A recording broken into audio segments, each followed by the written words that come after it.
セガサターンシロ。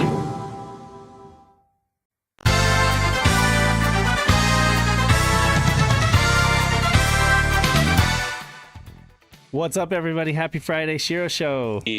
Welcome on into Dan? the Shiro Show. And it's SaturnDave and Danthrax today. Pat will be joining us via voice at some point here. I expect him to hop in via voice. But yeah, he was detained at work, poor guy. So, and that happens sometimes. I am warming his seat on the couch. It's a warm seat, right? You know? So it is. It's thank comfy. You. It's not shaped like my butt, like in the middle of the couch, but I'll take it. It's okay. It's not a bad indentation over here on this side. Mm-hmm. And if you're wondering why I'm wearing a PlayStation shirt, it's literally because I have no clean laundry. That's No, it's because you're trying to troll the audience. You're trying to make them be like, oh, okay, what kind of show are we on here? I can't tell. Is this like a special Saturn versus PlayStation episode? I'm not even joking about that, though. Like, if you see me wearing my PlayStation shirt, it means that I need to do laundry, like, badly. Oh, man. So, yeah, there you go. Well, you know, it's kind of appropriate, though, because one of the things that we're going to be talking about today is a game that was on both Saturn and PlayStation. Hey, there you go. Bringing it home. Bringing it home. That's right. I love it. I love it. There are 33 people in the YouTube chat at the moment. Welcome on in. So there should be 33 thumbs up on this video if you guys can. And I will go ahead and read off who's in the chat right now. We got Moose Track. Course, Pudgy Bunny, who's doing production for Dan, Slow Coin, Double Dime, Dragons of Saturn. Shouts to you guys, Brian Trusty. We got we got Martin Evans with us, of course, from the UK. Appreciate you, dude. Scotty Mofo Show. David Zaney, always here. David Zaney is, I think he's got an excellent track record of watching Shiro Show. I don't think I ever don't see always David. Here. He's always here, yeah. We got Danthrax. Oh, that's you. That's we got me. I am here. Papetsu. We got Memphis. Hey, he made it. Neil Henderson. Awesome. I'm on this. AM25. How's it going, man? Mike Clark. We've got Ant. Hi, all. Ant.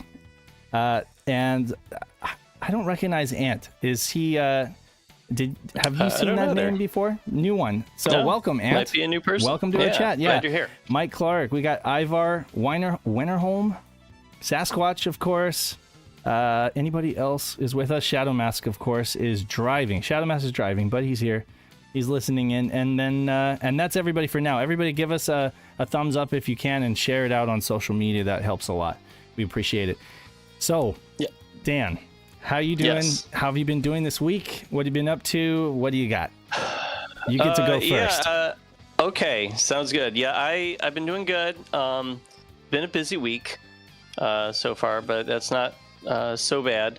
I did, as mentioned on the show last week, I ordered a King of Fighters 95 ROM cartridge because I thought it would be cool to kind of pair that with having the CD image of the game on my Satiator's SD card, and then just plop the ROM cartridge into my system and still be able to play it without a disc. I thought that would be kind of a fun little trick you can do with the Satiator. Right? You got it from one of our own. Yeah, and I bought it from Chronoly, who is a Shiro community member. I didn't realize I just bought it off Mercari. I'm like, oh, that's a pretty good price for a cartridge, and I had like a Mercari coupon, so I bought it. And then he messages me on Discord and is like, hey, so you bought that from my shop. Is there anything else you want? I'm like, oh, I didn't even know. Cool, thanks. Anyway, so that finally came in today, just a few hours ago. So here's the cartridge. I've been busy at work, so I haven't had a chance to actually check it out yet. I'm sure it works. He said he tested it a bunch of times. Can you hold it up to the camera real quick? I did. So yeah, this is a ROM cart with proprietary game data on it, right? And you need this to be able to run that game. Yeah. Yeah, this isn't like a RAM cartridge you can just use for like any game. This can only be used for King of Fighters 95, and King of Fighters 95 requires this cartridge to be used in conjunction with the CD, unless you have the CD image on your Satiator.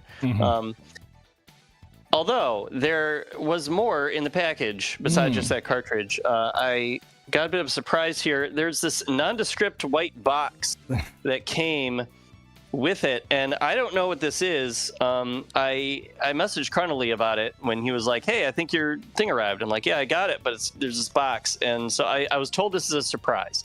So we're gonna unbox this live on air and find out what this is. I don't know what this is. I didn't buy this, so hopefully this isn't something weird. Yeah, hopefully it's not just like a box full of spiders. It's not some anthrax for Danthrax. Hopefully it's not anthrax for Danthrax. Yes, that's what we're hoping. If I keel over live on air, then we'll know. We will know. Fun surprise. Trevo and Eddie G and Ghibli Nova. Shouts to you guys. William, George Brown. Thanks for joining our chat. Hey, there's Con there. Chronolay, Onlay. Who else am I missing? It's a long box. Yeah. Oh my God, it's Sky Target. What the hell? Hey. And Virtua Fighter Remix. Jeez. Does it have a note or like a message in there? No. I have no idea why this is here. But it's now this is stuff that was on his shop. Do I have to like get his PayPal? Virtua Fighter Kids is in here as a loose disc. Hold on, I'll show the camera. It's a SHIRO Christmas miracle. I like that. It is a SHIRO Thanksgiving miracle. So I had mentioned on the show that I didn't have this game. I didn't like. I have Virtua Fighter 1 and 2 on disc. I do like to kind of like collect some stuff on actual disc. I didn't have Remixed either. So there's that. Thank you so much. There's 2 Virtua Fighter Kids discs.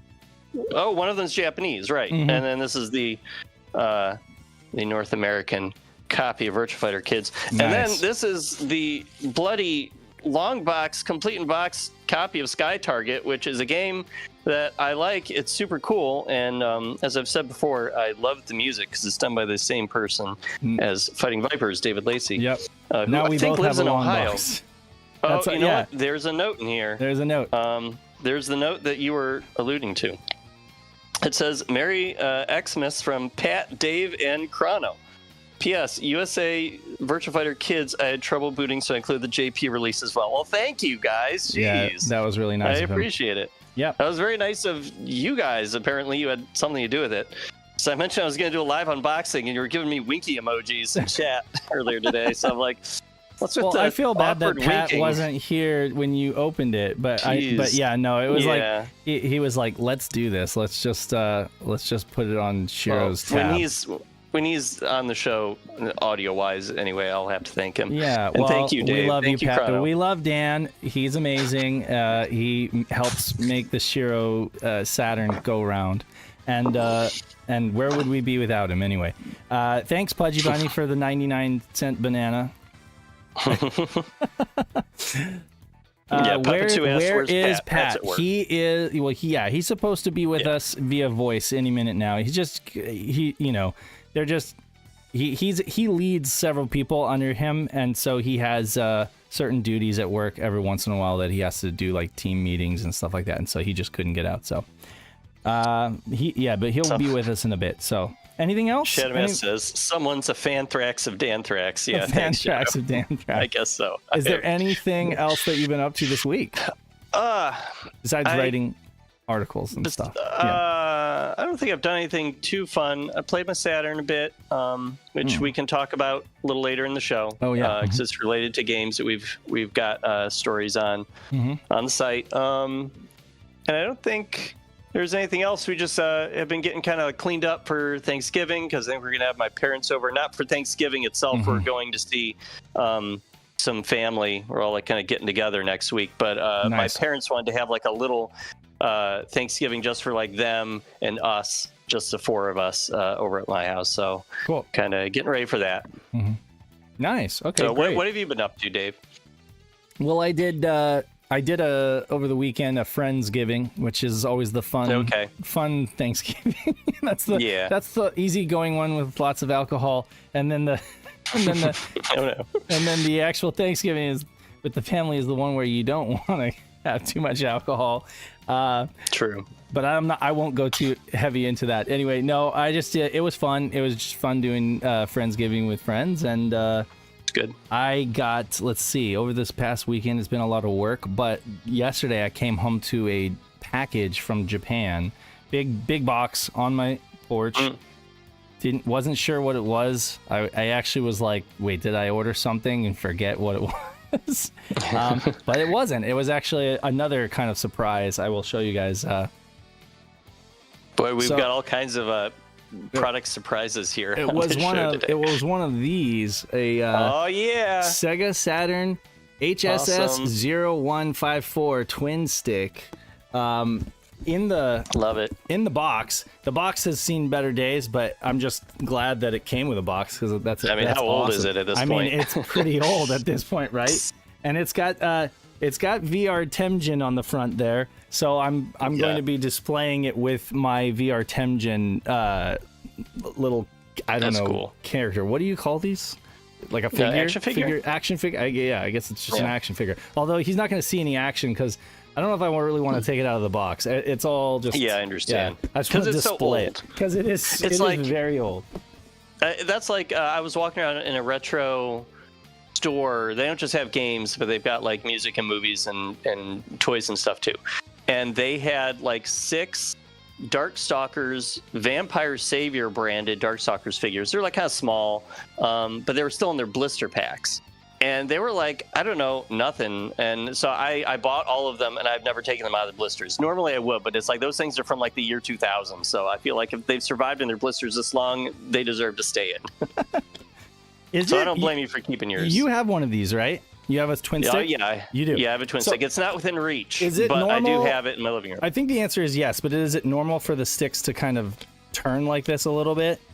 Even though it functionally doesn't do anything? There's just like a little bit of rotation. Give? Yeah, there's like rotation on both of them. Oh, yeah, rotation. Yes, mine does that too a little bit. Don't do that much or you're going to break it. Probably. That's the warning. Don't do that. I figured it was just there to because it's not supposed to do that. There isn't like functionality. Like modern flight sticks these days do have like they'll rotate to give you like but rudder I'm saying, control. were they built like that with a little bit of give, or has it just worn out? Because they both they both turn the exact same amount. Sure. I wasn't there to begin with 25 years ago, so I don't know what they felt like and that's originally. The thing is, all I've ever used. Memphis says yes, his do the same thing. It's not okay. It's not intentional, but it's probably just something that just is part of the manufacturing process. Yeah, the weird thing is they both turn exactly the same amount and then they stop. Right, so I thought maybe it's so that you don't break it. So like if you're holding on to it. It has a little bit of give so that it doesn't like snap if you're going too hard on it, but I don't know. That would make sense. I mean, it's interesting. If we have 3 twin sticks here between Memphis, me, and you, and they're all doing the same thing, then I would say it's probably intentional. Like they're not supposed. There's no input happening from twisting it a little bit, but they probably gave it a little bit of give so it doesn't break. Yeah, I gotcha. So anyway, I failed to mention this was a gift from Pat. This was like a early Christmas present. Thanksgiving present from Pat. Going wild with the presents, right? isn't he? Yeah, it's just like, thanks, buddy. I mean, like he knew that I hadn't gotten around to getting one. It wasn't because I wanted him to get one for me. I wasn't like trying to drop hints. I just hadn't gotten around to it, because I don't know. Like I just hadn't gotten around to it. And again, like my main reason for wanting one was the bulk / translation. I've played Virtual On with it. I'm gonna be honest with you. I think I'm better. So last night I played some Virtual On, and I honestly think I'm better with the D-pad at Virtual On, just because I've been playing that way so long. Yeah, I was gonna say it's because you have got the muscle memory for using the D-pad. Exactly. Like you know the feel of it. So I mean, I probably would get better with these playing Virtual On if I like practiced, but yeah, like I was not able to do nearly as well as I could with just a D-pad controller, but I did play bulk / at PRGE with the twin sticks, and I was blown away. Like I was like, this is the way to play bulk / it's so awesome. So shouts I'm glad again. You liked it. Oh yeah, because like for some people, myself included, the way we implemented the twin stick controls in bulk / doesn't feel quite right. Like it feels kind of weird. Like we want it to be more like a flight stick on the one stick. That's how my brain works. But for some people like you, apparently it's perfect, and we did it the way Lacquerware wanted it. Right. Because he was the one who suggested it. He was the one who pushed for it and wanted it. Okay. He was our team lead. So we're like, okay, let's just do it the way he wants. He wants it. And because it was really only one extra slot, right? There was really only one extra controller input slot. You couldn't add a deviation. We couldn't do a type E. It just has to be that this is how it is, and that's how you're going to implement it. Well, I mean, I think it works really well. It ends up working it still really does work. Yeah. And for some people, it's going to feel totally natural. So, it is what it is. So I'm glad you liked it. Yeah. Mission stick on Stellar Assault as well. I do not own a mission stick. I'm not asking anybody to buy me one, but I'm just saying, like, I just don't own one yet. I haven't. I just haven't made it a priority. Mission stick. I tried to buy a mission stick from somebody in Mercari, and like most of the buttons did not work. And we actually opened it up and cleaned it and got more of the buttons working, but it's still like half of them weren't working. So I just had to like tell him, hey, I'm going to return this. This thing I can't use it. Well, I mean, I'm glad that it's rusted. I'm glad he let you return it. Honestly, that anecdote or that experience that you had kind of opened my eyes to the mission sticks, and that you got to kind of got to be careful because they are kind of like getting up there in age, and it has affected a lot of them. Like we had a few mission sticks at PRGE, and I remember we had to cobble together a few different pieces in order to make it one that actually worked. Oh, really? Well, we were doing the dual mission stick, with Panzer Dragoon Zwei.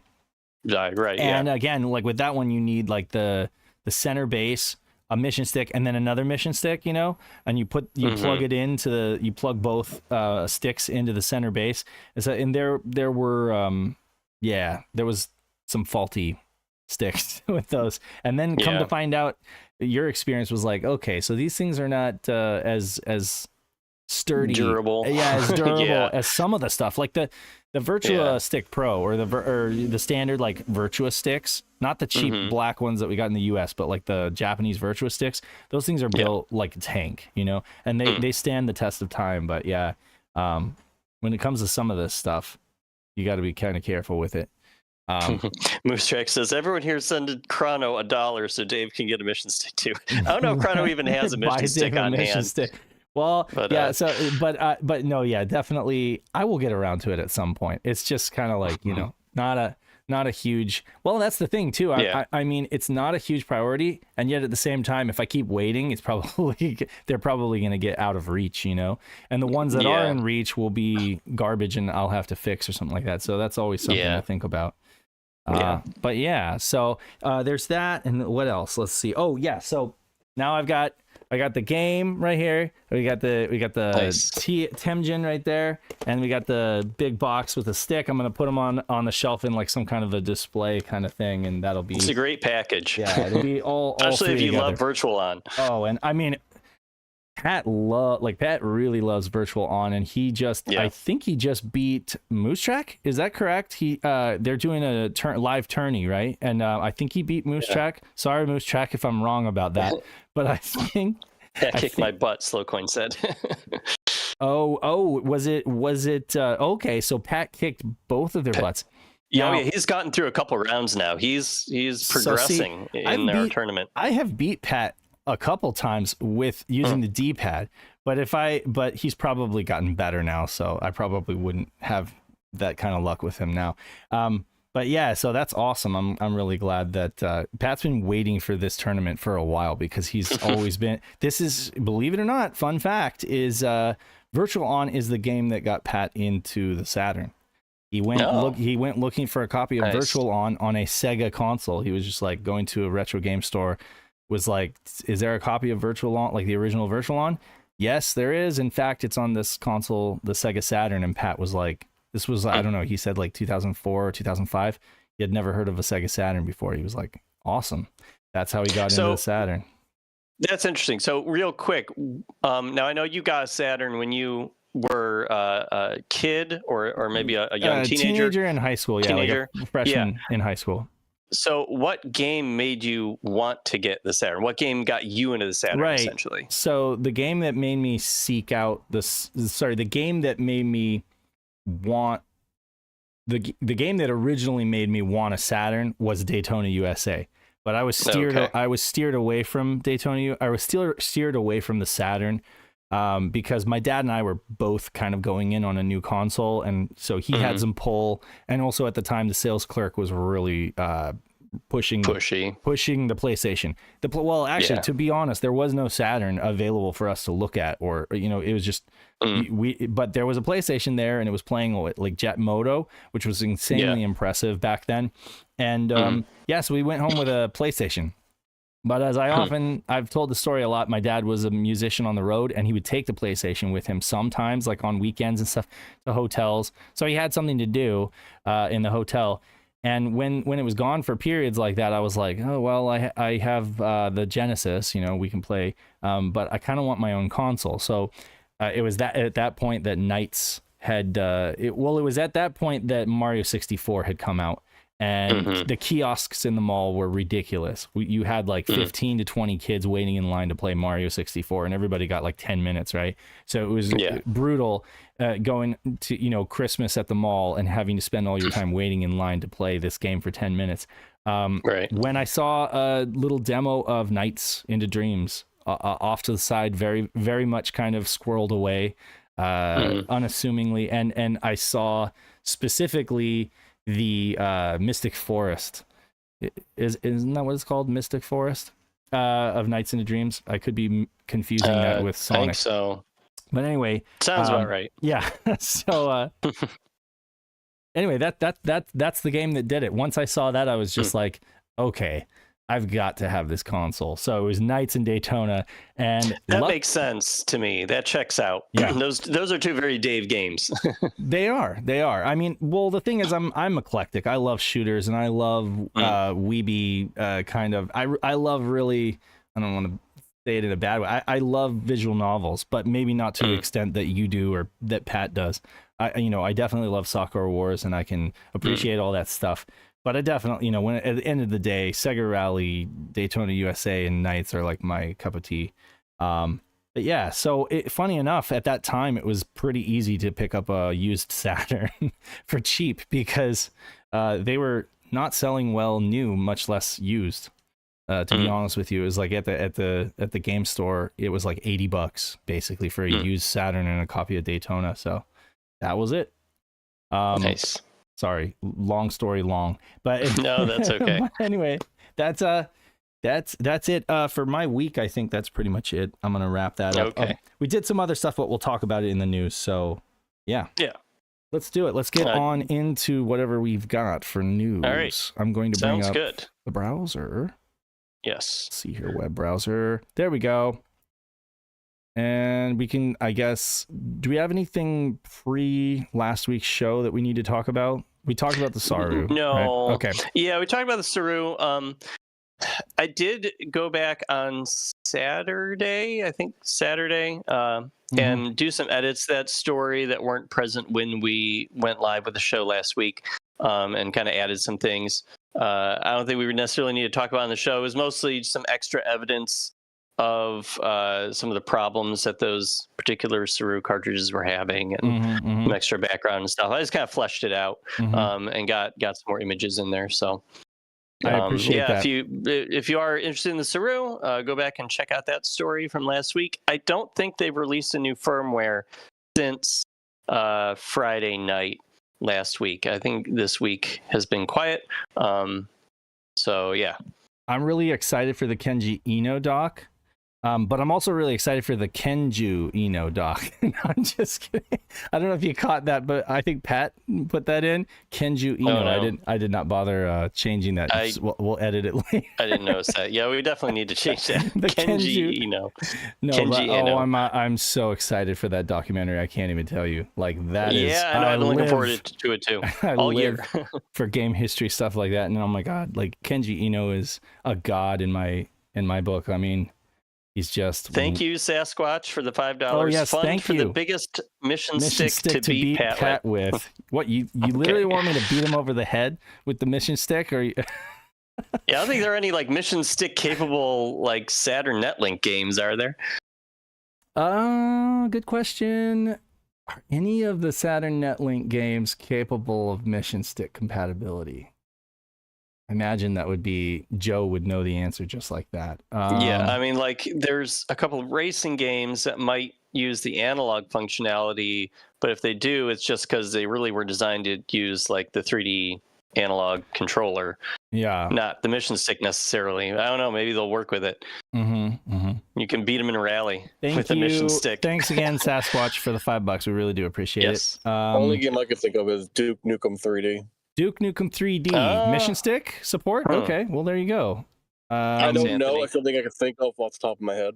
That because it supports analog control, right? And I don't know. Yeah, maybe somebody's got to try that out. Somebody's got to go boot up Duke Nukem 3D and see if they have mission stick support. There you go. Moose Track said, "Is GeoBockers mission compatible? It's a Tyson Link game, right? So I guess you'd have to be in the same room together. Which, by the way, that game is phenomenal. GeoBockers is just it's just some of those Tyson Link games are so cool. Like there's another one that starts with an S. Steeldom. I think that might be it. I can't, for some reason I have a brain fart right now, but there are some Tyson Link games. Peter did an article on it, and some of them are really amazing. I went and checked them out, and man, I would love to get like a Tyson Link setup going, or just figure out a way to get Tyson Link to work via with the tunnel. Yeah, but you know what? Joe told me, he's like, I don't think so. Oh, really? Because Tyson Link, the way those games are programmed, they expect no latency. They don't expect latency. You know what I mean? So there's no tolerance built in for latency. So any latency just kills it, you know? And it desyncs, you know, because they are just expecting it to be electrons firing immediately, right? You know? So it's just, so that's the way that it's, so I don't know if it's theoretically possible, but I don't think that anybody wants to spend that kind of R&D to make it happen. Building in latency somehow into a patch, right? But I don't know if it would even work via like emulated net play or something, because of any kind of degree of latency might just break it. But that's interesting. So Steeldom, there you go. Yeah, Moose Track said Steeldom. Well, anyway, I think our first story this week is the Best of Saturn that Peter wrote up. Yeah, DoDonPachi. DoDonPachi, and I absolutely love this game. I feel like we not talk about DoDonPachi like a little while ago? We may have talked about DonPachi. Okay, that's what it was. That is the sequel to DonPachi. We talked about DonPachi. Okay, but this is DoDonPachi. And do you want to go first? Are you a big fan? Sure. I was playing it last night, actually, which I think is the first time I've ever played this game. And it was a little overwhelming at first. Coming to grips with it, and then it's like, okay, I figured it out. I actually got through stage 2 without dying at all. I got a no miss bonus, which I have no idea how I did that. And I proceeded to not have a no miss bonus the rest of the way. And I'll tell you what, that game stops playing around with you by the stage 4 boss. Then like all the way through like stage 5 and 6, difficulty just ramps up. Constantly continuing. I continued 100 times. It was so pathetic. It gets real hard. That's me too. That game does expect you to use your bombs, because you get into like no-win situations pretty frequently, and you got to use a bomb just to like get out of it and make all the bullets disappear on the screen. So I had to like learn to start doing that, so I would die a little less. I guess for some reason I'm just not used to that.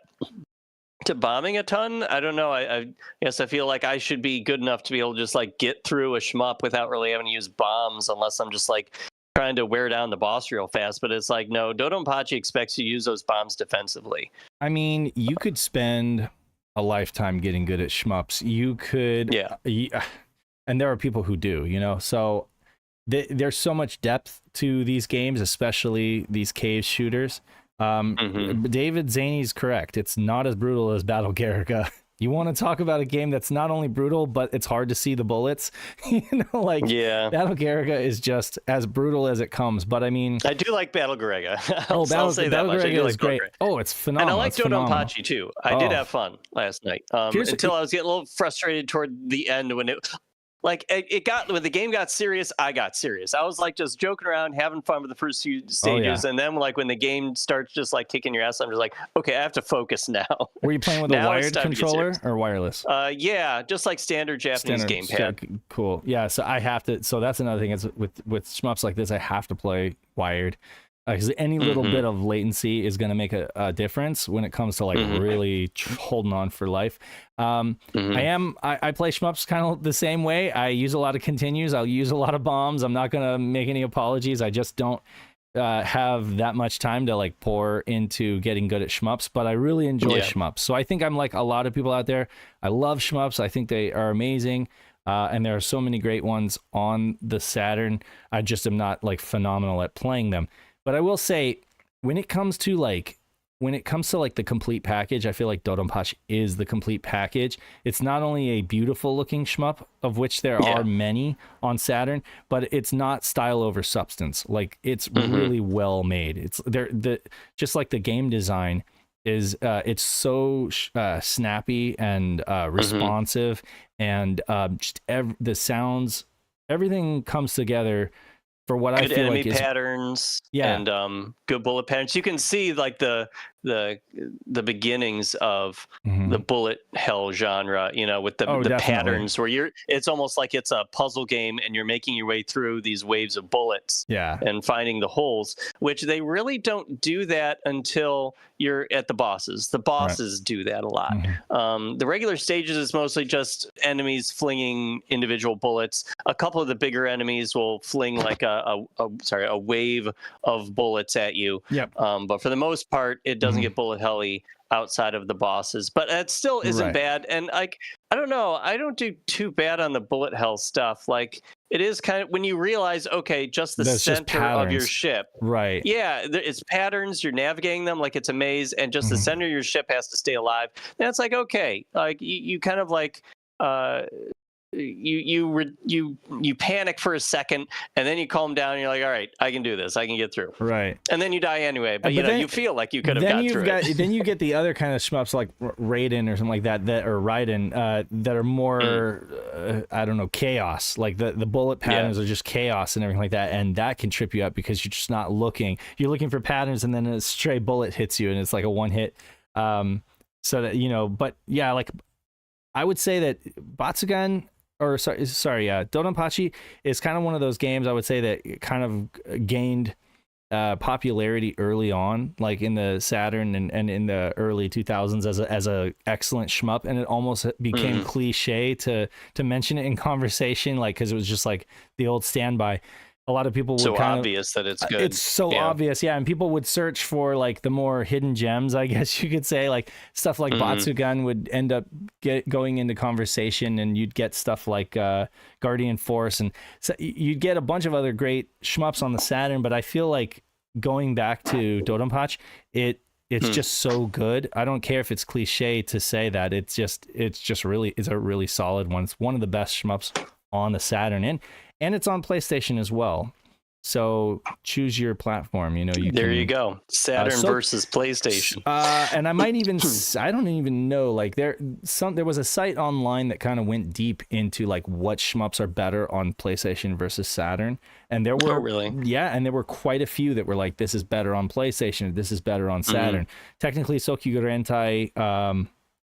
Rentai, Layer Section 2. Layer Section 2 is better on PlayStation. Even though I love Does it have playing less it on slowdown or something? Less slowdown, a little bit better fidelity in the rendering. You know, Saturn renders things a certain way, of course, and it's a little chunky. I love it, but I mean, people tend to say that it looks and feels better on the PlayStation. But there are definitely several shmups that look and play better on Saturn too. But yeah, shouts to Sokyu Rentai, which is an absolute blast. I love that game. Plus, you've got Hitoshi Sakimoto, who did the soundtrack, so it's phenomenal. Console War, let's get into it. Dan and I are going to throw down because we're wearing the shirts. Right. Papa2 asked, what was the first bullet hell shmup? Anyone know? And Conley Chrono said Batsugan and maybe Fire Shark. Yeah, I think Batsugan is kind of generally considered the first like real bullet hell shmup. From what I've one I can remember. Right. But I mean, like I said, you can kind of see where developers were heading in that direction with stuff like DoDonPachi. So yeah, it's just it was like an evolution. Anyway, it's one of the best, and Cave just knew what they were doing. They made really, really good stuff, really quality stuff. Cave developed. Came out in late 1997 in Japan that's right. only. I should actually read what Peter said. Let's see. Cave, your bullet hell shmups are such a delight, and DoDonPachi is no exception. Hitting the Japanese Saturn late 97, players choose from 3 ships, each with a different standard bullet attack, and there are bombs to activate in a pinch. Giant bosses and millions of things moving on the screen are the order of the day, and Tate mode is available for those who wish to rotate their screens for an authentic arcade experience. Go kick ass and take names and collect those golden bees. Yeah. So yeah, it's... I noticed the golden bees. They were kind of funny. You know what's kind of interesting also about this game is that it's mostly in English. Even though it's a Japanese exclusive, the menus are entirely in English. Although it is kind of funny that when you can set the screen like Peter said between like normal and Tate mode, and they actually write Tate instead of like vertical or whatever. Right. So exactly. So it's like kind of funny. There is like romanized. There is like a little bit of Japanese text. I assume some kind of story happens right before the final boss. Yeah. And it appears on screen and then goes away so fast I couldn't even get my Google Translate app up to try to figure it out. It's so ironic. It's so ironic that the genre of games that are the most playable in English are the ones that are the most expensive, because everybody's like, okay, these are. There's so many people who love shmups, and all these games are just so darn playable in English. It's just, that's the go-to. Then you've got the graphic novels can be had still for really cheap, the visual novels. $5-10 you can get classic visual novels from Japan. So much text, it just scares people away. They're like, well, I'm just not going to be able to play this. Like, but I was, I need to get better at reading Japanese, because I've got like these Langrizer games that I really need to play, because everybody keeps telling me they're so good, and I'm just like, well, yeah. But we're actually going to talk about another translation here in a minute. But before we do, spotlight on new SHIRO merch. Yeah, that's right. We have new SHIRO merch. And there's more to come actually too. But Pat's been bugging me for a long time. He's like, when are we going to get some new merch up? So we did. We've got, of course, SHIRO Rally, which is this nice, and this comes in several different colors, but it's mostly lighter colors so that it shows up. Otherwise, if it was on black, it just wouldn't work. Got the beautiful Delta on there, right? Lancia Delta. We got the Lancia Delta there. With Not the stinky Toyota Celica. Thank you, Team Delta. Team Delta. Team Delta. Truth be told, I love the Celica too. But if I have to, and I use both on if I really need to be fast on the straightaways, I typically will use the Celica or Celica on like the desert stage, and then some of those sharp like forest stage, I like to use the Delta just because there's so many like hairpin turns and stuff. I typically like going that route. We also got the creamy 3D graphics shirt. Actually, that one's pretty good. You guys that's funny. That I have the drawing right here that I did. Well, oh nice. Can't really see it, but there, I've got the original drawing that I did that I scanned in. That's good. But yeah, that was fun. There's a nod to our buddy Nick for the creamy 3D graphics. Yes, Pandemonium, one of his catchphrases. This does come in, and it was also on the original Saturn. What was it? Campaign, the advertising campaign. America. But yeah, he uses it a lot. So creamy. So this comes in like the opaque, and then also comes in like the wireframe thing. I probably could show. The Japanese gray console was on the Threadless store already, but now it's on Teespring if folks want to pick that up too. And there's more stuff that I have. That's what coming. My hoodie design is. I've got that one as a hoodie. Do you have that one as a hoodie? Oh, I thought you had this one, like the black. What is it? This one right here? Oh, you can't see. what I'm looking at, but it's oh no, I see I'm watching the YouTube feed. okay. Yeah, that's what I have. Is that not what you showed? Oh no, that's not what what I showed was, well, let me see. I want to show folks. So what I showed folks was the this one, the gray console. I can't make it any bigger, but there it is. It's like it says the logo at the top, and it's got like the gray. It's like basically like you the see launch the Saturn a little more, Saturn, I guess. Right. Whereas the other one is like a fade to black. But yeah, so I mean, there's a lot of different choices. There's like girl shirts, guys shirts, unisex. There's long sleeve, different colors that you can choose from, and I think I can show you guys the wireframe one that I'm talking about. So here's an example of the creamy 3D graphics, but it's like wireframe. If you like that better, because it's a little less, I don't know, as bold and in your face as the other one. Depends on what you guys like. If you want to be in your face with the creamy 3D graphics, go for it. Sure. But there you go. You got choices. You got options. Also, I want to make a disclaimer, just full disclosure. Every single item on this shop is priced at a $2 margin to SHIRO, okay? Because the way this works, we don't have any stock of this stuff. It's all, you order it and they print it and drop ship it to you, right? So everything here is a $2 donation to SHIRO. So if it's $19, the shirt really costs $17 and it's $2 to SHIRO, okay? So it's not a huge markup. Not a huge markup. I wanted to put a little bit of markup there just so that we have some, you're supporting us in some way, but I also wanted to keep everything as cheap as I could. So a typical shirt is going to run you $18, okay? And so I mean, I think people buying these expect that they're supporting us, but I don't want it, but still I don't want it to be a huge margin. So I literally priced every single item on the website at $2 over cost. Okay. So you can be confident. And then of course, like depending on the fabric or what kind of shirt it is, you will see fluctuations in the price because some things are more premium than others. Like here's a tri-blend tee that's $24. So it's technically it's a $22 shirt with the shirt and the print, and then we added $2 to it, so it's $24. The tri-blend does feel good though, to be fair. It's pretty nice. Yeah, so these you should be able to see these listings on our YouTube video. Like if you're not in the comments and you're just in the video, you should see it attached at the bottom of all of the videos we post because there is integration with YouTube. So anyway, if folks are interested and they want to support SHIRO by buying a shirt, that's great. We would love to just see you guys represent.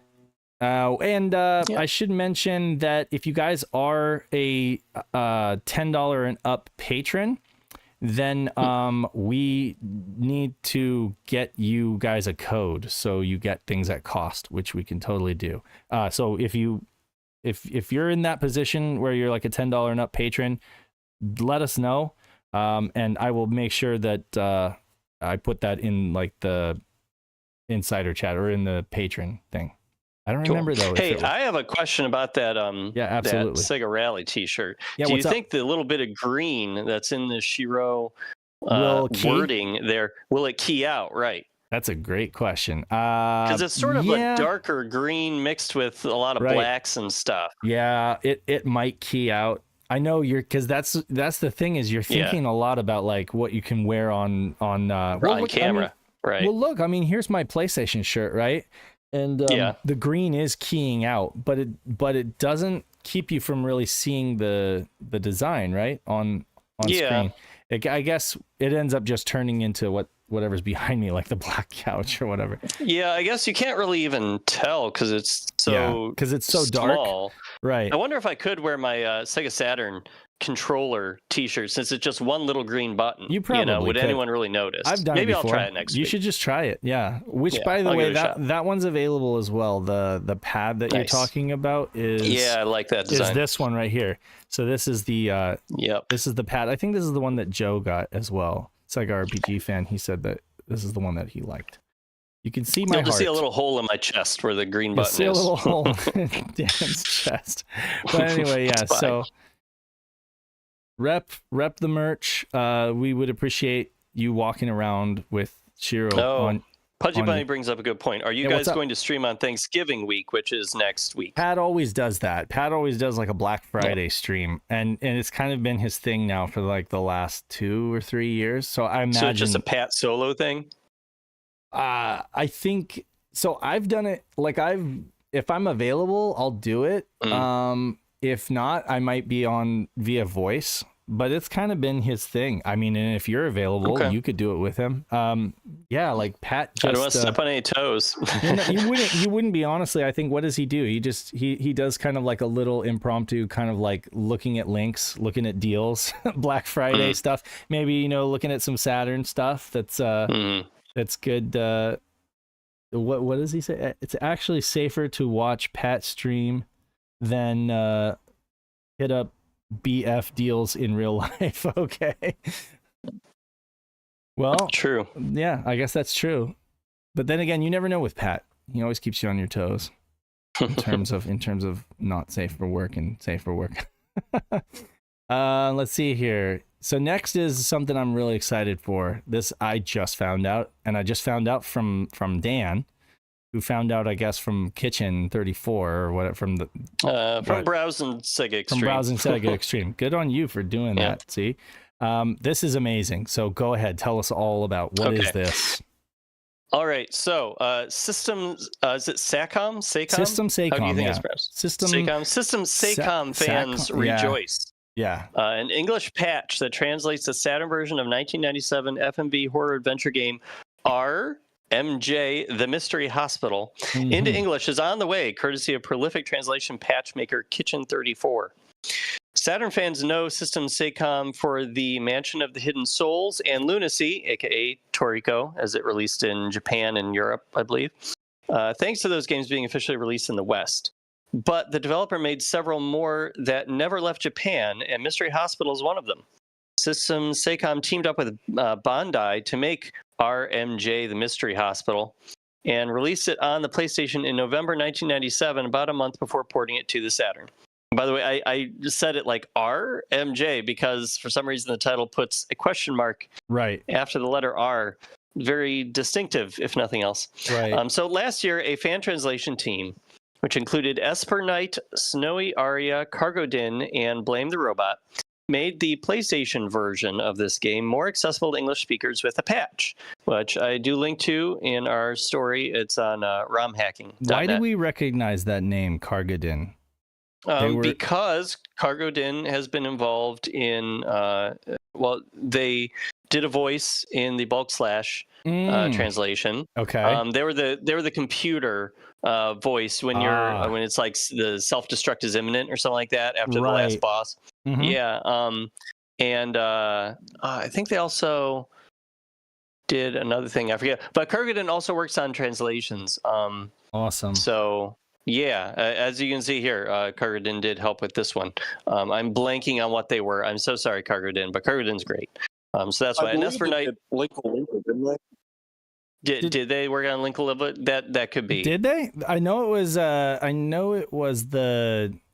What was that team? That team that did Link Liver. But yeah, maybe Cargo Din was involved. Team Medusa. Well, not Team Medusa. No. The other team. It was Aisha Shah.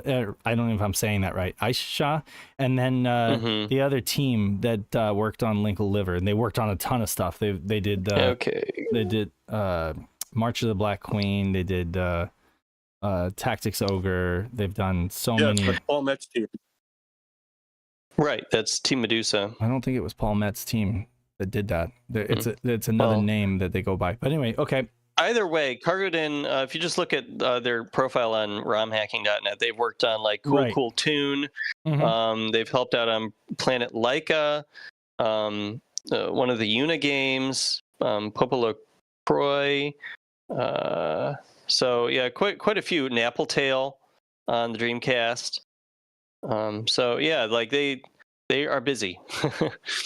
Stardust Crusaders is the team. Oh, and you know what? Is it? And you know what? Paul Met is on there, credited as himself. So so Link Liver was Stardust Crusaders. They've been incredibly prolific. Aisha and Paul Met listed as himself, not as Medusa team. So I don't know That's who's credited for Linkle Liver. But yeah, oh my God. So this is fantastic news to me because I'm a huge fan of Lunacy. I'm a huge fan of System Saycom, and I recently picked up a copy, a hard copy of this game, and I'm so glad that it's being translated. Yeah. Nice. Yeah, I have a few comparison screenshots that I took with emulators because it's easier to take screenshots for me to do that. To compare some of the screens. Kitchen has taken these right out of the PS1 version. He does have the blessing of the team that worked on the PS1 patch. Okay. I did get their blessing. He made threads on Sega Extreme and the French retro gaming forum Delta Island this past weekend to announce the new effort. Kitchen said, "I am resuming the translation from the team that previously worked on it for the PS1. Everything will be duly credited, of course. It's a straightforward conversion of the translation." He also posted a short video on Sunday showing his progress, which I kind of had some screenshots of it too. Then on Tuesday, he posted a Sega Saturn patcher-compatible SSP patch file to let the public give it a try. You can download it from that Sega Extreme thread. I'm not sure, because I'm a member of Sega Extreme, so I see all the attachments, but I don't know if you have to be a member of Sega Extreme to see and download attachments in files. You might have to be, but if so, it's free, and Sega Extreme's great, so you may as well sign up anyway. Well, let's try it. It takes 2 minutes. Oh, nope. If you right click on that link, it goes right to, actually, I just right clicked that link and it immediately, I said open a new tab and it just goes direct to download it. So. Oh, does it work? Okay. Yeah. Cool. I did try to link the actual attachment. So cool. It works. All right. Well, there you go. You can download it right from our story on the website on SegaSaturnShiro.com, or you can go to the thread on Sega Extreme. Yeah. It's not done yet, so he hasn't put it up as a resource yet in the resource area of Sega Extreme, but I'm sure he will because he's put all of his other translations up there. Kitchen has done a ton of translations of Saturn games, mostly into French and Spanish. This is, I think, the first time he's done an English patch before, but he did say he plans on working on a French translation for the Mystery Hospital next after he's done with English. So that's very nice of him to work on an English one because he's a French speaker. Yes, definitely. Actually, I feel we feel very fortunate for that decision. But I mean, cool. It is going to make it playable for a lot of folks, and then putting it in French will be awesome too. A lot of the things that he's translated have been stuff that other people have translated into English from Japanese. So he's looking at what they did and then just doing it in French or Spanish. Sometimes he does Spanish as well. So he clearly is kind of gregarious in that aspect, and he'll just kind of help out everybody no matter what language. So that's awesome. It's freaking awesome. He said, "I believe I have obtained 85% of the sprites, both in 4 bits and 8 bits. It's progressing well on Tuesday." And he hasn't posted an update since Tuesday. So, but yeah, he seems to think that this is going to go pretty quickly. And if he's done 85% of the sprites, then it is going quickly. Yeah, I don't know how long he's been working on it, but probably not too long. He goes so fast. I wonder if the plan is to. I wonder if the plan is to crunch and get it done by the deadline. That would change. So that would really throw a monkey the wrench Sega Extreme game competition. The Sega Extremes, and it'll be the 29th anniversary game competition, 29th anniversary of Saturn, which means next year it'll be the 30th, and that means we're old, and that and that Sega Extreme is it's gonna be a big one, like the 30th. But I mean it's a phenomenal competition. Sega Extreme is where you can find a lot of this cool stuff that's happening. And I mean, if this is done by the competition and I have to judge this, then it's like, what do I choose, this or Stellar Assault, right? They're both games that I literally have gone on record saying I wish somebody would translate these, and so it feels like I feel like a kid on Christmas. But I mean, then again, I mean, you guys did a full dub of Stellar Assault, so that in and of itself is incredibly I'm sure it was a ton of work for them to translate this game for the PlayStation 2. Right. To take nothing away from any translation effort, they all are a ton of work. It's more than just translating Japanese into English. It's everything you have to do to find the files you need to edit within the game and to actually get those edits into the game and have them show up correctly and not create any bugs. So it's a ton of work. So thank you to the original team that did this translation, and thank you to Kitchens for bringing it to the Saturn. That's cool. This is also I'm looking at the dates here. So which came first, MJ or RMJ or Lunacy? They're both 97 on the back here. Oh, I think probably Lunacy, because Mystery Hospital came out in December of 97. Okay, so that's the thing. And if it was like, I don't know if it was simultaneous, like two different teams working simultaneously, or if it literally was the same team. Because I'm not. It might have exactly even sure. had crossover. There could be some Yeah, two different like project managers for each one. They're working on simultaneously, but then it's like, okay, this person specializes in, this particular kind of graphics, and they did something for one game this week, and next week they're doing something on the other game, and then they'll go back and forth. So who knows? But I will say that I often say that Lunacy is kind of like it stands as like the pinnacle of the genre. Like it's an excellent it's an exemplar of like how good the FMV genre can be when you do it right. And they definitely do it right. The loading between movement it's incredibly smooth. It almost feels like there's no loading. Even better than like Enemy Zero, which Enemy Zero did a pretty good job, but there's still like that kind of slow hang where you press the D-pad and then it's like loads the FMV and moves to with Lunacy. It did great. This is probably a refinement of that. From what I've seen, it seemed pretty smooth when I was trying it out a little bit. Yeah, I haven't played through it extensively just because of the language barrier, but I always knew that if it got translated, this will be like a great game to play for Halloween next year, Seriously. Absolutely. I just wanted to say so thanks exciting. for all the bulk / love in chat. I appreciate it. Oh, absolutely. Brian and Moose Track talking about it. I hope, Brian, that you found some other cool translated games as well, since bulk / kind of brought you onto the scene. So it's crazy. You found lots of awesome games to play. So bulk / is definitely one of the most high profile games in terms of like Saturn games that blow people away, that they're like, wow, I didn't know this existed, or how did I not know this existed? This is incredible. And it's just we take it for granted at this point, because we've been we've been beating the drum and saying you got to try this. We've known about it for a couple of years now, but it's like people at PRGE are still finding out about it. People in the general audience, general public, are still like becoming aware of the full English localization and audio dub. And people are we're just blown away at PRG even this year. Like we put it on and folks were like, are you shitting me? Like seriously, they did this. So it's like definitely it bears repeating, and it's definitely news to different folks, but yeah, absolutely. It's I don't know. It's one to beat. It definitely set the bar really, really high. Like I say, you guys kind of knocked it out of the park, like on the first try. And I mean, Stellar Assault is more of the same for sure, but I would say bulk / is just because it's such a high profile title.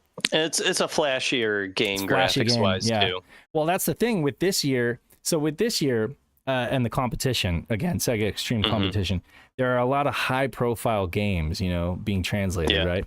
And I have to be very careful as a judge not to let the game itself cloud my judgment of like what the translation itself, the work, how the work, what went into it, what was involved, what is the craft here in terms of like making this happen, and I have to consider things like the fact that mission stick support was hacked into Stellar Assault, and all that stuff. It's phenomenal, and a lot of it is above my pay grade. But yeah, no, it's just incredible. But there is, there's just this year's judging is going to be really difficult, just because of how many high profile games are going to be on display. But yeah, it's exciting.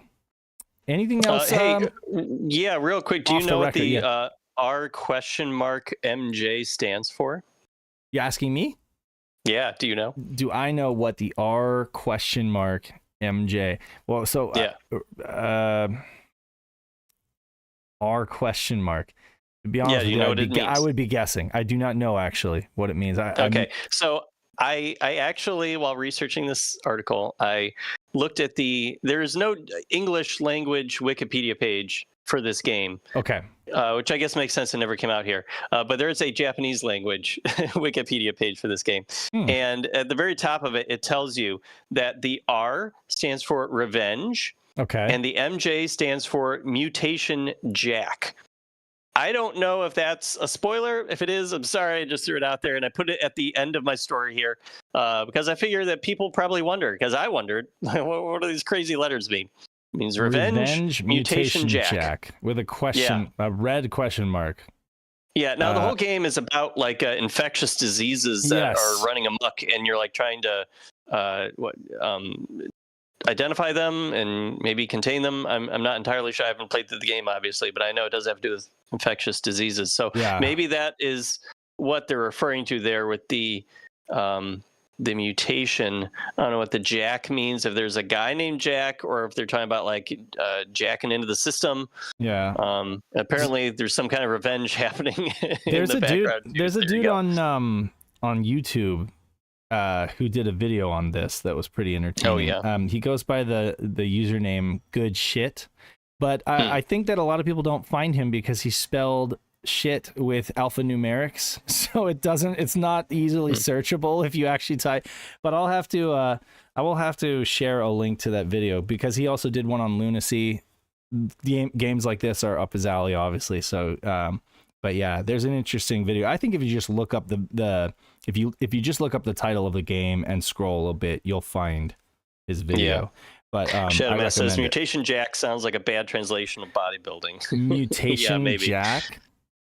Yeah, and Papatsu says it seems genetic mutations were a trend back then. Resident Evil, Parasite Eve, Deep Fear, and many others. Yeah, that's a good point. Oh yeah, the body horror and mutation and stuff like that. Yeah, definitely. Ninja Turtles, right? Of course. Honestly, this game does kind of like remind me some of the elements reminds me kind of like a Parasite Eve, and I'm a big fan of the Parasite Eve series, specifically the first game.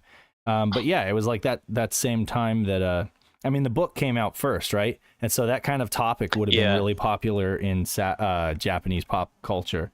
So yeah, there is like a novelization of this game. I guess the ending is a little different than the game, right? But yeah, there is a book. Trauma for kids. Anyway, yeah, so that's awesome. Oh my god, I'm so excited. I'm really genuinely excited for this, and I just found out today, so that's crazy. I was late to the party, but when Dan dropped a link to this and he was like, I'm writing an article on this, I'm like, what? Come again? What? I didn't realize you didn't know. It's so funny. I'm just like, oh, by the way, just real casual. I'm going to do a story about that I just said, I literally just a week ago, or maybe 2 weeks ago, I said, I just picked up this game from PRGE, and I hope that one day somebody translates it. And at that time, the dude Kitchen was already translating it then. If it's been like... So that's just so funny. I just didn't know, though. That's so great. Is there somebody in our voice chat here?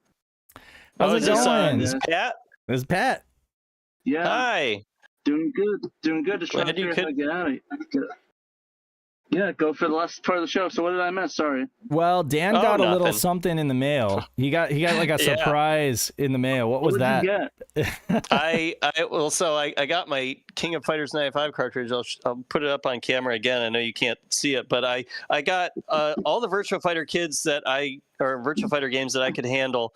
Virtua Fighter Kids for both US and Japanese, and then also Virtua Fighter Remix. Which is, they're all loose, and it was a huge surprise. I already had other Virtua Fighter Kids. I'm like, I don't know why they're there. And then on top of that, they were sitting on top of a box. I'm just wearing my cards in a then should be. Thank you. Oh, you there, Pat? I'm just trying to get out of this parking lot. Oh, okay. Well, I was gonna say, the Virtua Fighter games are sitting on top of a box copy of Sky Target, which blows me away because this is not a cheap game, and apparently this is thanks to you and Dave. So thank you so much. I think I literally was like, oh my god, when I opened up the box on camera and saw that. I cannot believe that I'm holding this in my hands. Thank you so much. This is so cool. I'm going to be playing that probably tonight. You deserve it.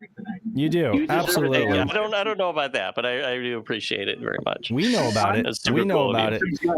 I mean, the answer is yes, you deserve it. Dan's basically an unpaid slave. He's an unpaid servant. No, but he does, like, what you do for SHIRO is just ridiculous. And like I said, I mean, you've saved so many shows by bringing us the great news. I mean, you just I didn't know about this this game translation until you just told me. So there you go. Yeah, neither did I. That's really cool. It's so cool. This community is freaking amazing. Like, I just cannot believe that people, and there's a bunch of other great stuff that that folks are gonna dig up. You know, what was it? So Pat and I just interviewed Audi Sorley a week ago. Don't spoil it, Dave. Don't what? Don't spoil it. You know what? We give people something to look forward to, and then when it releases to Patreon only, then people will be like, "Oh, now I have a reason. I really need to subscribe to the Patreon." Yeah. But no, I mean, we had a great conversation with Audi, and I asked him, I was like, "What's your favorite, Japanese Saturn games?" And top of his list was the Island of Seven Winds. So there's another one that's going to be the one though that I think is like incredibly ambitious, because Greg was telling me that it was just like, Godspeed to whoever chooses to take that on, you know. But yeah, Lacquerware, who translated and was the vocal director for our Bulk Slash and Stiller Salt Double S translations. He and I looked at that Nanatsu game a little bit, and he actually played through it on his Twitch entirely, and kind of did like a live translation on the fly for it. And he said that it's written very poetically. It's not standard Japanese. It's very poetic Japanese. So to do a translation justice, you would have to find a way to write it in English so that not only are you conveying the actual ideas accurately and within the space you've got in the game, but also in a poetic way so that you get that same feeling that the Japanese players would be getting. So yeah, that would be an incredibly challenging game to do. There's no voices, so there'd be no dub for that. It would all be, changing the script and changing sprite work and that sort of thing. But yeah, Steve says would be another nice one to see, and that's the other one that Audi mentioned, which was a PC 98 game, right? It was originally like a PC 98 game, ported to Saturn, along with what was the other one? Eve Burst Error. There were a few others that he mentioned, but yeah, no, that's would be amazing. Now it had like a remake. He said that, I was gonna say had a remake on Steam. Yeah, he was saying J.R. Doozy, though. I think he said on the podcast should get specific treatment to be first in line for translation. So I'm just saying, yeah, no, that's Pat's. He said that. Someone would make Pat's day if they translated that J.R. Doozy game. J Doozy, isn't that like the street racing? It's like a street racing dating sim. Yeah. Yeah. Which is actually pretty crazy when you think about it. Yeah. That was a direct quote from Artie. It's like, that should be made a priority. Forget Princess Crown. All the teams need to get together and work on J Doozy Type R. 04. Question. Awesome. So you were saying something about What was your comment about Dan? Oh, I was saying because somebody said in chat, Chrono Lee said, I think we need someone to start a Uno project. I think the English text is already complete from an old PC release. I don't know about having an old PC release in English, but I know that they have a remake on Steam. And there's a bunch of noise from Pat's mic. There's a bunch of there's a modern remake on Steam of Uno, and it has an English translation. So I don't know if you'd be able to somehow get it out of that or at least transcribe it off of that. That might also explain why there's less of an impetus to do it. Right. Probably. It's kind of like Dokusei. Dokusei just got an English translation in its Steam remake, which is for sale right now. So it's like we don't really need to translate the old Saturn version. You can just spend $15 and get it on Steam. Of course. It would be great if you could play it on Saturn. I mean, the Adler Marine game, like that. I wonder if that might inform a translation, of the Saturn version. It really just comes down to, it's going to come down to the people who work on it it's going to be the games that they're interested in. You know what I mean? Because that's always I don't know. That's what Knight said once. He's like, when it really comes down to it, you have to work on a game that you're interested in. Because if you're not interested in it, you're never gonna finish it. Right. Yeah, it's true. Because all of it's a passion project, you know, you're not getting paid for it. It's just your time and your effort. So yeah, you have to really want to see it through to the end. But yeah, so I mean, the fact that Greg said that kind of makes me, I still believe that somebody will do it. I do, because like I said, this community is amazing, and who knows, maybe it'll take a team of people to do it. But I think that that definitely gave me pause, because I'm like, okay, yeah, so it's not going to be for the faint of heart, you know, and definitely if you're going to do it right, you can't just like transliterate it. There's context there. It's poetry. Some of it is going to be completely lost in translation too, you know, but you have to try to find the closest, you know, closest equivalent, I guess. But yeah, so. Hey Pat, while we got you on the line, what did you do? Did you have anything cool happen with you this week, or play any games or anything? What's been going on? I've been dominating the Virtuon tournament. Oh, that's right. True. We talked about you. You beat Double Dime, and you beat Moose Tracks. And you uploaded the video too. On my YouTube channel. That's right. Yeah, both of them up on my YouTube now. There's pretty fun matches, honestly. Double Dime had me sweating, and Moose Tracks too towards the end when I switched characters. But yeah, it was a lot of fun. I really enjoyed playing it. I heard Joe is really formidable, but he's not in the tournament, so I think I have a good chance of going all the way. But I don't know. Like it all boils down to Rasputin, and if Dime closes way back, if I could play at him again, he might. He knows some of my secrets now because I was trying to help him out. To give him some tips. So who do you main? He might be formidable if I play him again. Who do you main? The one Sailor Moon girl, young. I forgot what her name was. The pink one with the Sailor Moon-esque dress. Oh, okay, got it. Nice. Okay. Fei Yen. I forgot what her name is. Mei Yen, yeah. And she's really agile. Like she's really fast, and but not as. So there are some characters that have heavy artillery, right, but they're slow. And she's one of the ones that is like really fast and agile, right?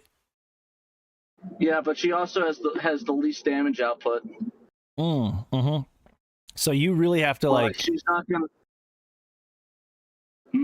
So you really have to hammer on them for a while to get a victory. Yeah.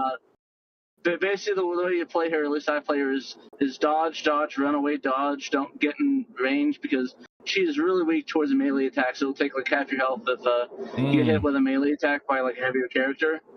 So just like kite, go away, hide behind, use blocking terrain, don't jump up as much.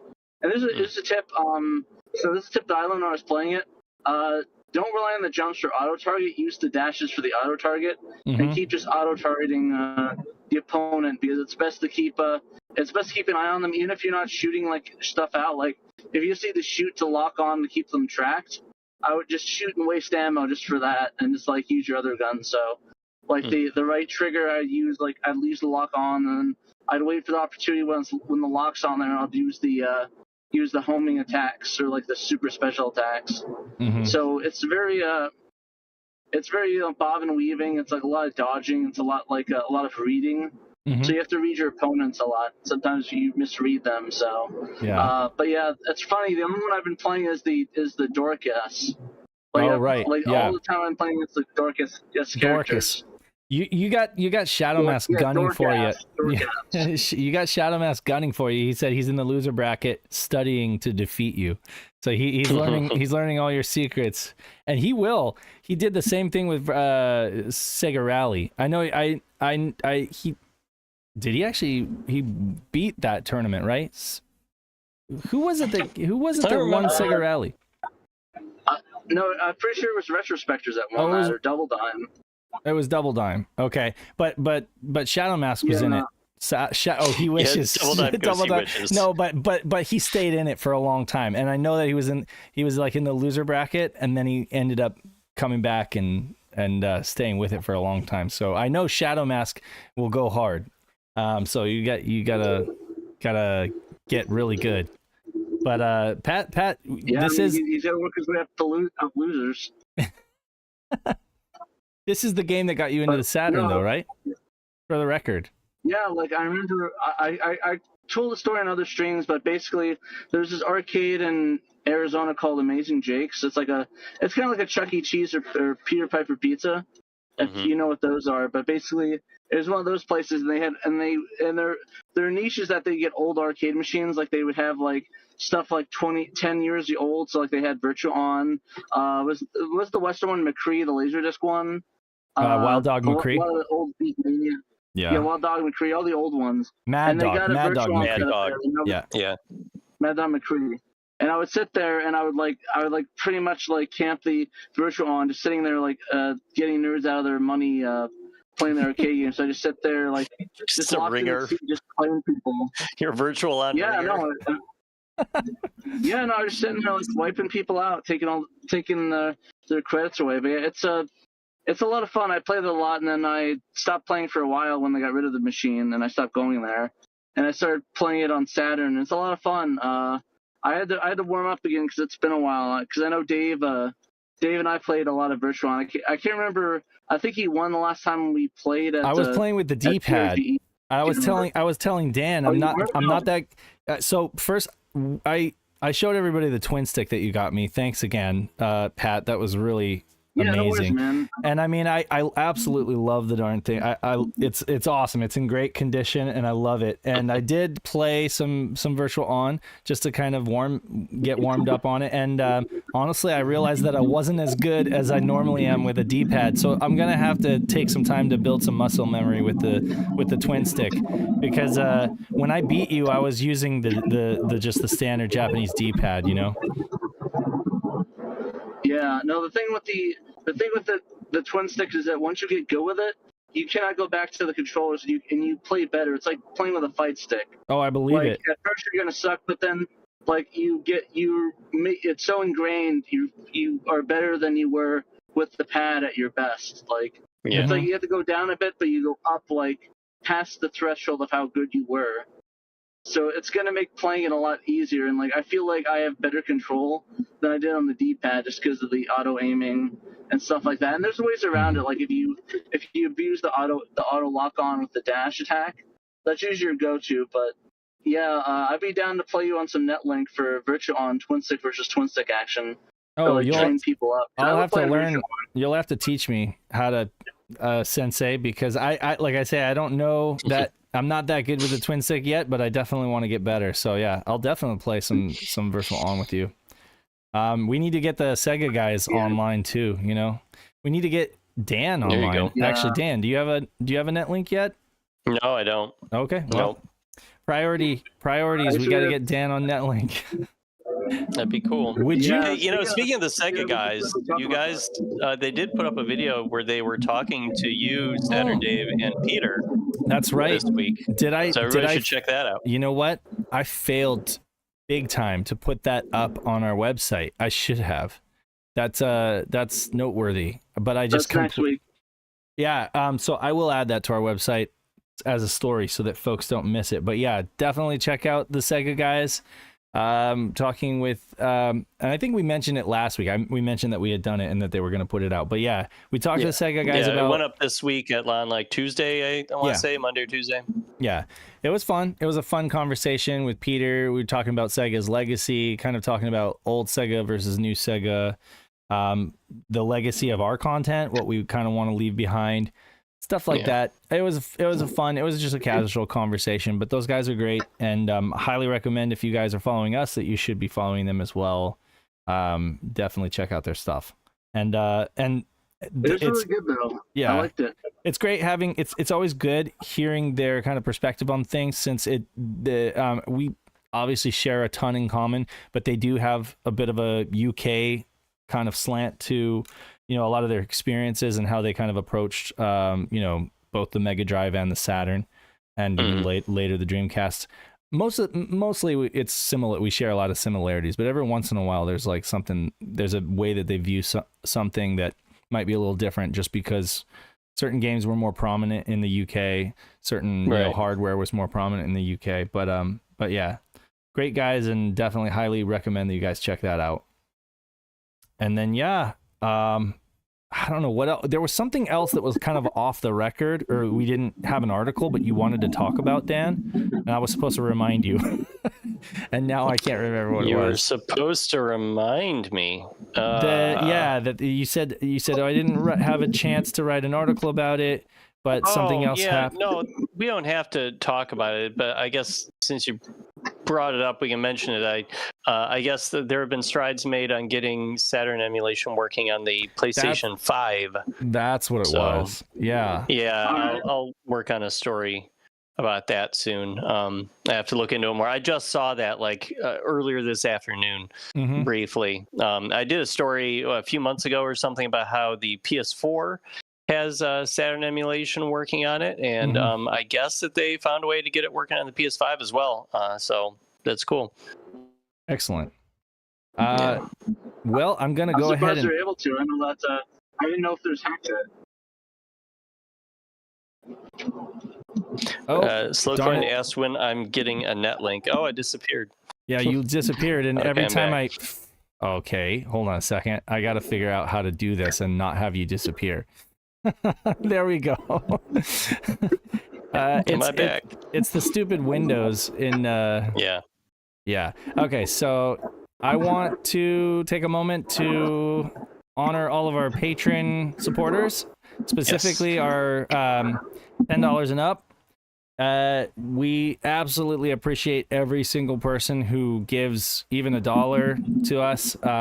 You guys really do help us. Yes, thank you again. We appreciate every $1 that you give us. And I know Pat and Dan and me, and we're all on the same page when I say you do not have to give us a dime. If you're just active and part of this community, it means the world to us. But when you guys do pledge even $1, it really does mean a lot too. It really helps us kind of, in a cliche term, keep the lights on. It helps us host the website. It helps us do cool stuff. We don't have to really ask ourselves, can we afford this or can we do this when Pat and I want to do something cool? We just do it. And it's all because of you guys, because that never used to be the case. Pat and I used to pinch pennies and be like, can we really afford this? Now it's like if we need a new piece of hardware, it's all made possible because of you guys. So we really appreciate all the support you guys give. And one of the things we do is we shout our $10 and up patrons on the show. So huge shouts to A Murder of Crows, all caps, Blue Moon 95, love you man, Brock the Archivist, Casual Seth, we got Cerulean, we got Chris Piper. He makes some awesome reproductions. Go check him out. Pipe Dreams Games. I highly recommend. Chris 1997 XX, or double X if you will. Daniel Fredrickson. We got David Zaney who's here with us. David Zaney who's here with us every single week in the chat. He's love you man. Thanks for the support. Derek Pasquarella A-Team, who is just churning out Dreamcast hit after hit. He sure is. Patches. I mean, he's the guy, Emerald Nova, our one of our first patrons, and the dude who is hosting or doing the whole he runs Sega Extreme competition every year. Yep. Love you, man. Right around the corner, baby. Right around the corner. It's coming right up. Get your in, guys. That drunk friend Otaku, Gem Clash or Rank. We got Johannes Fetz. Mr. Joe Engine himself, Justin, Mamdu, Joe Mama. Memphis. He was with us too. I don't know if he's still here in the chat, but shouts to Memphis. We got Michael Sabag, Nate Lawrence, Normal Guy, Nutrageous, Robert Ramsey, Rowan Dinked, Sega Steve, Shadow Mask, Stone Man, Tanuki Trev, and Young Money Swee. I also want to shout Double Dime. I also want to shout Double Dime or Slow Coin here. Thank you so much for being our dude, being our guy for the online Netlink tourneys. Just organizing that whole thing and keeping it going. It's been great. Yeah. Lots of community engagement there, and you deserve huge shouts as well. Can I say a word about him real quick? Oh, absolutely. Yeah. So I think I love the fact that he's running these tournaments. He has this going. Like, I love the fact that there's like an in-club thing, and we have a lot of stuff like prepared. I was talking to him, showing him some designs. We got a lot of cool things coming up for being in the Netlink thing, which would tie in. Yes. Which is going to tie into the Netlink stuff we'll be selling soon. Yes. So I'm very excited. I want this to become like a club thing. I think it's going to be a lot of fun. There's going to be benefits like.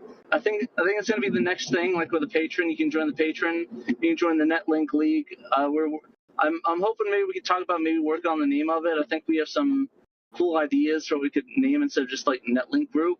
Right. But like, I don't know.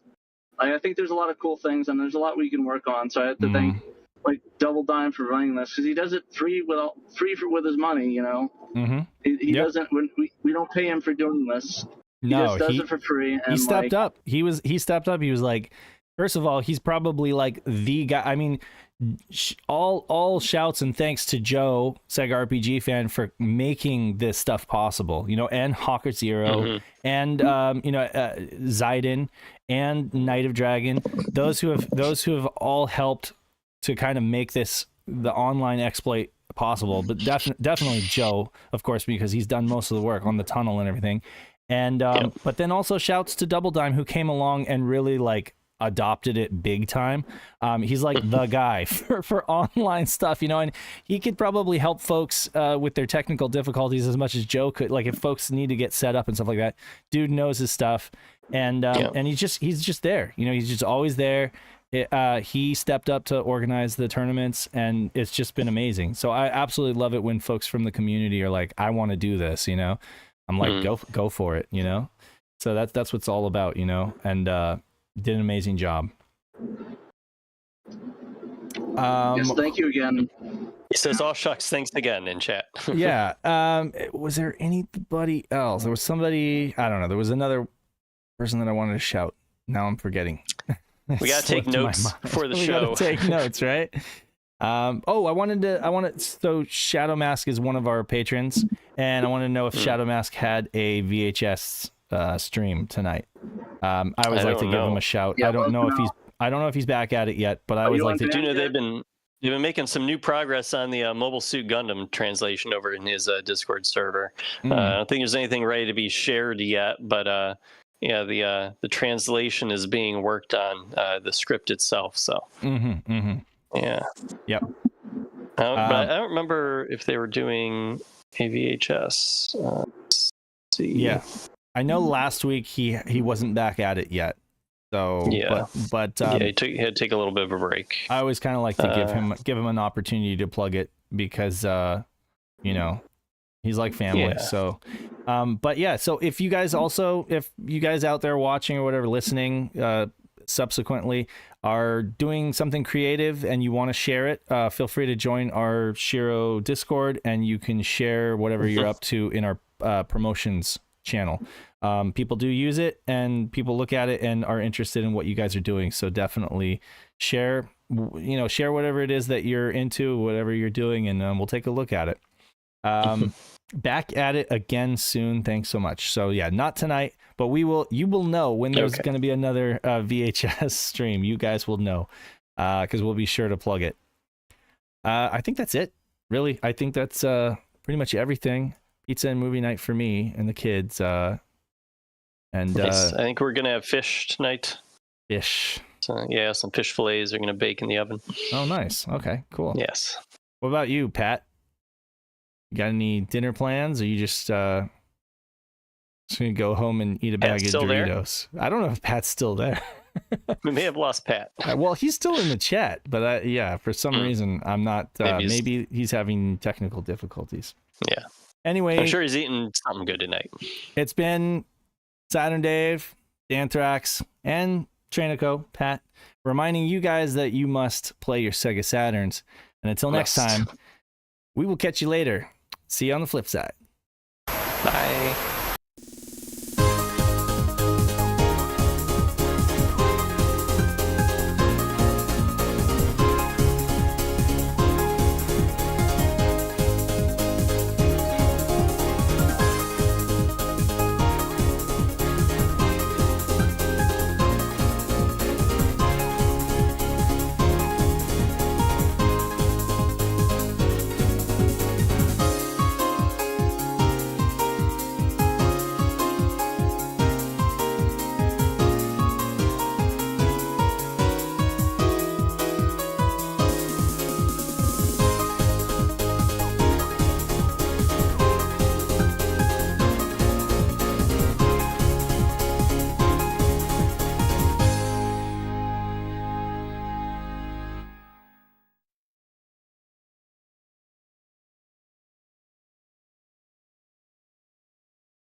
SHIRO SATURN シュ